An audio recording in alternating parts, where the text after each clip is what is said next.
तर scanning technology कशाला म्हटल्या जाते? मग असं काहीतरी लाईट पडेल आणि मॅटर वाचून घे, असं ज्या ज्या डिव्हाइस मध्ये होते ते सगळे डिव्हाइस मग स्कॅनिंग डिव्हाइसेस मध्ये आपण घेतलेले आहेत. तर स्कॅनिंग डिव्हाइस मध्ये मुख्य मग ऑप्टिकल स्कॅनर आहे, त्याच्यानंतर कार्ड रीडर आहेत, म्हणजे कार्डवरची इन्फॉर्मेशन रीड करणारे, बारकोड रीडर याचे काही प्रकार नाही, character and mark recognition device आणि 3D स्कॅनर वगैरे वगैरे. ठीक आहे. तर सगळ्यात पहिले ऑप्टिकल स्कॅनर. ऑप्टिकल स्कॅनर मध्ये पण 3 प्रकार आहेत, फ्लॅट बेड, पोर्टेबल आणि डॉक्युमेंट स्कॅनर. तर त्याच्यातही मग सगळ्यात पहिले फ्लॅट बेड स्कॅनर.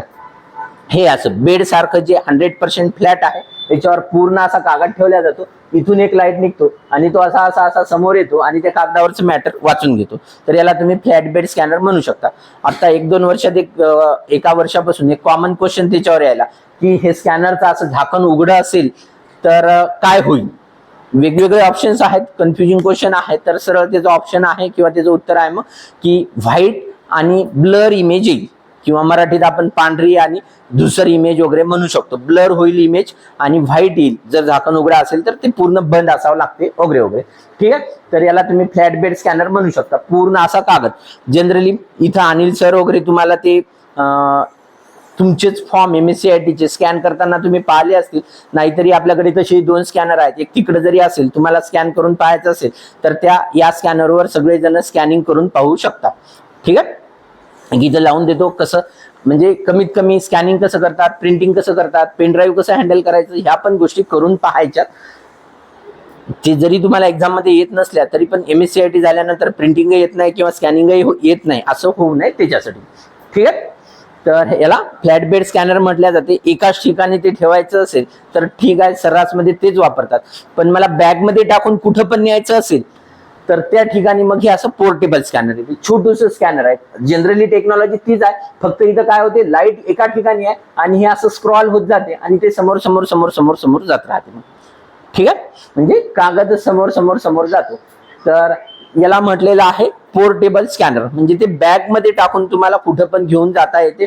तुमच्या लॅपटॉपला या USB केबलने ते कनेक्ट होते. आणि त्याच्यानंतर आणखीन पोर्टेबल किंवा याला पेन स्कॅनर म्हटलेलं आहे. पेन म्हणजे पेन सारखं तुम्ही खिशात टाकून नेऊ शकता. तर त्याचं काम कुठं पडते, तर सपोज आता कॉलेजला लायब्ररी वगैरे आहे, तर तिथे गेल्यानंतर तुम्ही काही बुक्स वगैरे घेतले, तर तुम्हाला काहीच पॅरेग्राफ पाहिजे आहे, जास्त पेजेस पाहिजे असतील तर जनरली स्टुडंट झेरॉक्सच मारतात. सगळ्या लायब्ररीमध्ये झेरॉक्स मशीन पण अवेलेबल असते. तुम्हाला किती 4 पानं, 5 पानं, 10 पानं त्या बुकचे झेरॉक्स मारून पाहिजे असतील तर तसं पण भेटते. किंवा मग काहीच पॅरेग्राफ पाहिजे, काहीच लाईन पाहिजे, मग तुम्हाला एवढ्या झेरॉक्स मारायची गरज नाही. खिशातून पेन स्कॅनर काढायचं आणि तेवढ्या पॅरेग्राफ वरून त्याला फिरवत जायचं. ते फिरवलं की सगळं मॅटर त्याच्यामध्ये ऍड होऊन जाईल, म्हणजे इकडे ते फीड होईल. घरी आले की तुमच्या लॅपटॉपला किंवा कम्प्युटरला USB ने कनेक्ट करता येईल आणि मग आपल्या कम्प्युटरवर घेऊन किंवा आपल्या वर्ड मध्ये ओपन करून त्याला पाहिजे तसं एडिट करून आपल्याला प्रिंट वगैरे मारता येईल. ठीक आहे. तर असं जे स्कॅनर आहे तर त्याला तुम्ही पेन स्कॅनर किंवा पुन्हा हे पोर्टेबल छोटूस असते म्हणून पोर्टेबल स्कॅनर पण म्हटले जाते. हे सगळे डिव्हाइस तुम्हाला ऑनलाईन भेटून जातील. Amazon किंवा फ्लिपकार्ट सारख्या साईट बघितल्या तर तिथे तुम्हाला 4-4.5 हजारात हे डिव्हाइस तुम्हाला मिळून जाईल. ठीक आहे.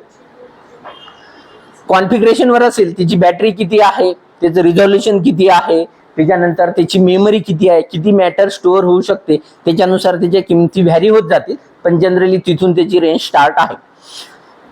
म्हणजे असं कोणतंही डिव्हाइस नाही की नाही भेटत किंवा काय आहे ते. त्याच्यानंतर हे आहे डॉक्युमेंट स्कॅनर. तर डॉक्युमेंट स्कॅनर मध्ये काय होते की खूप मोठ्या प्रमाणात डॉक्युमेंट स्कॅन करायचे असतील तर त्यावेळेस तुम्हाला डॉक्युमेंट स्कॅनर मग वापरावं लागते. म्हणजे आपलं जे स्कॅनर आहे त्याच्यावर आपण काय करतो, एक तुमचा फॉर्म ठेवतो, स्कॅन म्हणतो, मग ते आरामशीर लाईट येते आणि मग ते स्कॅन होते.